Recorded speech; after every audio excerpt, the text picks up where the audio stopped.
Hi Pisces! Welcome po sa ating channel at ito ang inyong daily Gabay Tarot reading for February 9, 2025. Please be reminded kung naka-resonate kayo, comment down. Kung hindi ko naka-resonate, ibigay niyo po sa iba kasi general reading po ito. This is for you, Pisces, ngayong February 9, 2025.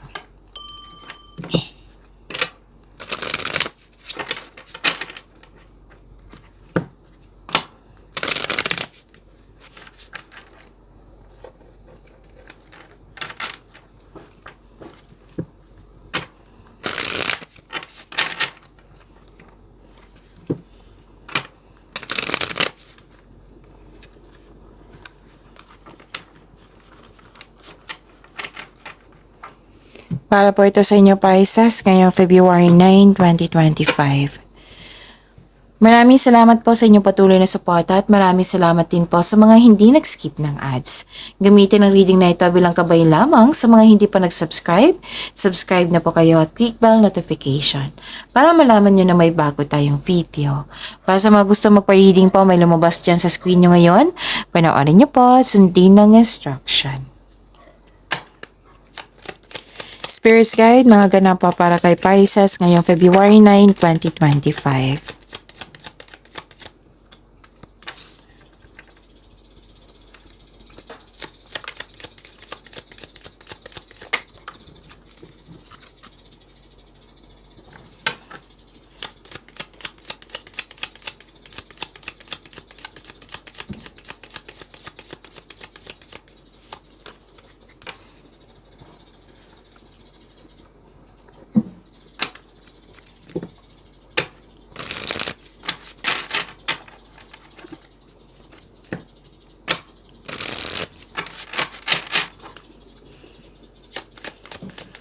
Spirit's Guide, mga mensahe po para kay Pisces ngayong February 9, 2025.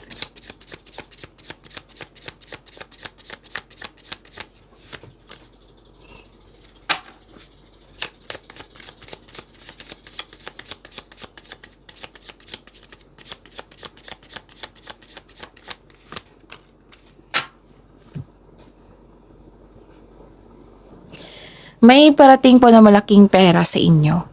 Pwedeng dumating na or parating pa. Or may makakatanggap kayo ng news or information. Malalaman mo din yung totoong intensyon ng isang tao sa iyo. May nakita ko dito ang self-love. Mas minahal mo yung sarili mo, you love yourself more. May nakita rin din ako ditong attraction, romance, affection, love is blooming po. Pisces. And nakita ko rin dito na may closure. Pwedeng end of contract din ito. Pwedeng separation. Maraming case ng separation ha. Pwedeng literal na separation. Pwedeng tumiwalag ka. Okay? Pwedeng separation of responsibilities. Pwedeng yun. Nakita ko dito na may concern ka sa isang tao na sobrang stricto or matigas ang ulo, ayaw makinig sa iyo, mahirap kausap. Nagkaroon ng hardship, pero tinulungan mo yung sarili mo to let it go. To let go at nagkaroon ng transformation.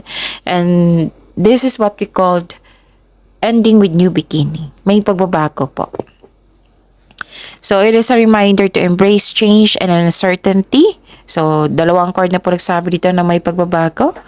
There are factors outside of your control. Okay. Spirit's Guide, ano pa yung energy ni Pisces ngayong February 9, 2025?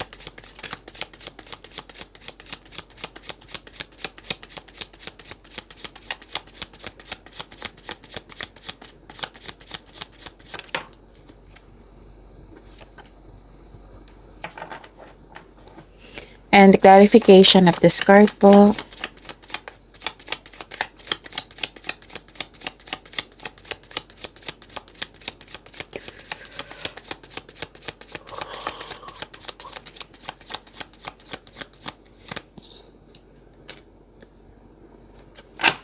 Okay, kung may narinig kayo or may nakita kayong repeating message, meaning to say, pinupush ng cards niyo yan kasi ang ilan sa inyo hindi pa binigyan ng atensyon. Na kung maaari din po, bigyan niyo po ng solusyon at aksyon. Remember, Pisces, At the end of the day, alam mo na ikaw lang taong may kakayahan at responsable na gumawa ng sarili mong katotohanan at kinabukasan. So ano yung energy ni Pisces?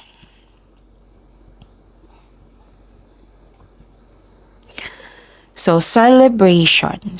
Celebration, togetherness, nakikita ko dito. May pagdiriwang na may ukol sa'yo. So, spend time and celebrate by people who uplift and inspires you. This is a celebration, ha? It's time to have fun and focus on spending time with your friends and family. This is also means a stress reliever. Okay? Pwede din may ganap na Pwede din may ganap na groupings or collaboration dyan sa trabaho or negosyo. Basta may mga tao dito na buong suporta sa iyo. Pwede na nagkaroon kayo ng outing. So, celebrating with good friends or group of people is what you need most right now. Okay?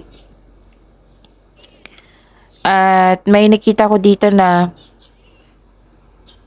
may natanggap kang opportunity pero hindi mo tinanggap dahil sa meron kang dahilan. So, this is also means nagkaroon ng delay sa matagal mong hinintay.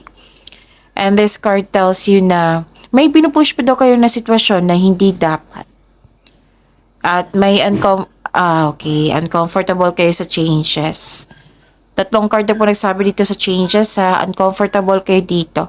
Pero, sabi po ng card, remember this is only temporary. Okay? Kailangan mo maghintay kung may delay po. Spirits guide, career and money, kunin ko to. And the clarification of this card po, matalon yung cards nyo. Baka nag-overthink kayo, ha? You should stop overthink kasi nakaka-drain niya ng energy.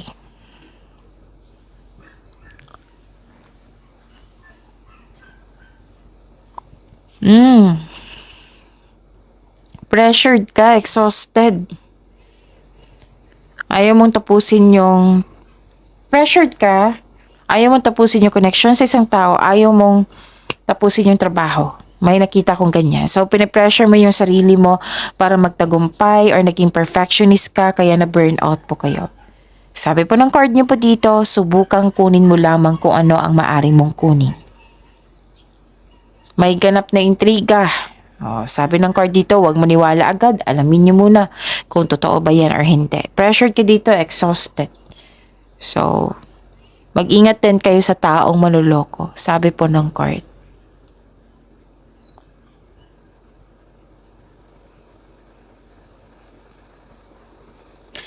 May concern kayo sa immature na tao or oversensitive, selfish. Naiirita ka sa kanya. Some of you naiirita.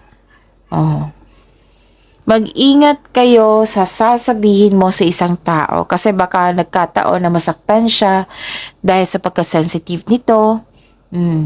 Pero mag-uusap po kayo.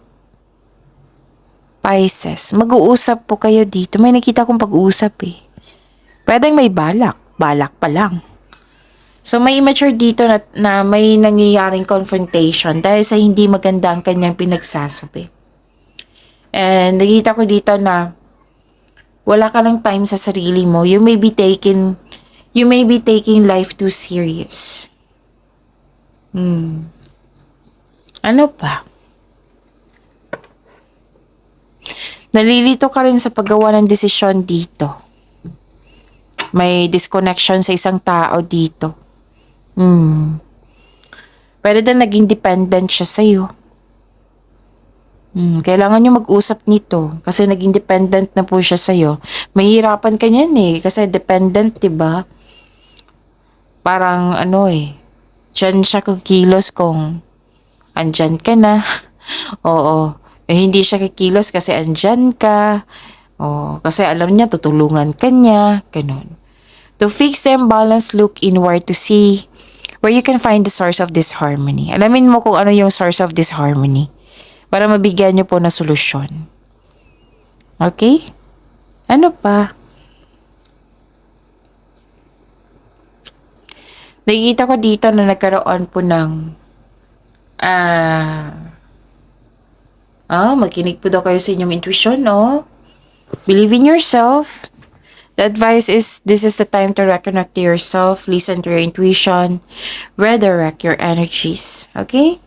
Mag-ingat talaga kayo sa manloloko kasi dalawang card na po nagsabi dito, selos, manloloko, hindi siya totoo, mahilig magmanipula. Yan yung nakikita ko. Spirit's guide, love, life, self-love, partnership, and romance ni Pisces ngayong February 9, 2025.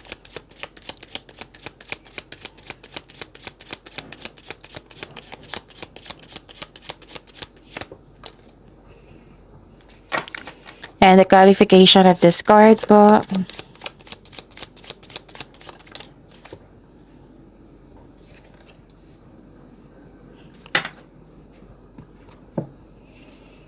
Okay. Maraming salamat po sa patuloy na tiwala at suporta sa ating channel. At maraming salamat din po sa mga hindi nag-skip ng ads. So, nahirapan kayo mag-move forward. Nung nakarang araw po to Pisces, nahirapan kayo mag-move forward sa mga nangyari. Pwedeng may delay sa plano, delay sa travel, delay sa paglilipat. Kasi nakikita ko dito na difficulties in moving on. You're staying, okay, yung staying in the place, yung may bumabalik from the past or gusto mong magstay sa isang place. Nahihirapan kang mag-move forward. Kailangan nyo pong mag-move forward, Pisces, para magkaroon ng healing journey po. Para magkaroon ng pagbabago po. Kailangan mo lang na magkaroon ng mahabang pasensya. So, hanap na po kayo ng solusyon. Tulungan nyo po yung sarili nyo. Okay?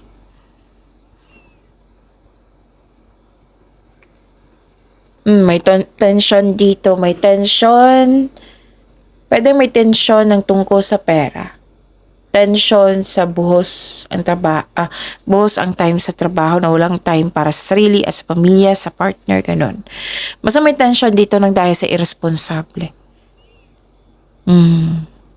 Pero check your money now, ha? Baka kasi napagasta kayo ngayon na nang siyang dahilan na basta may naggasta dito na nagkaroon ng tension. Or naging irresponsable kaya nagkaroon ng tension. So ano pa? You felt trapped or nagkaroon ng restriction.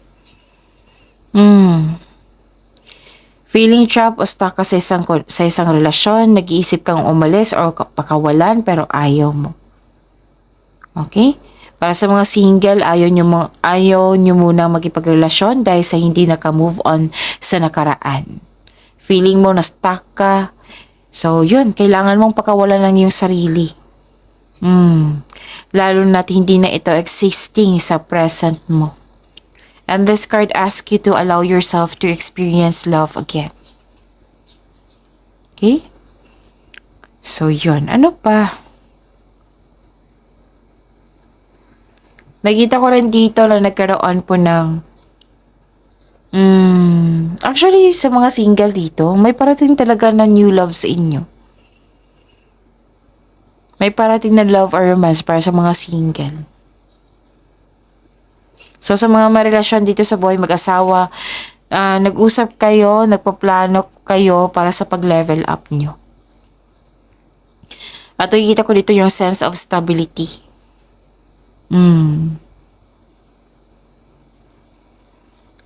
Okay, ano pa?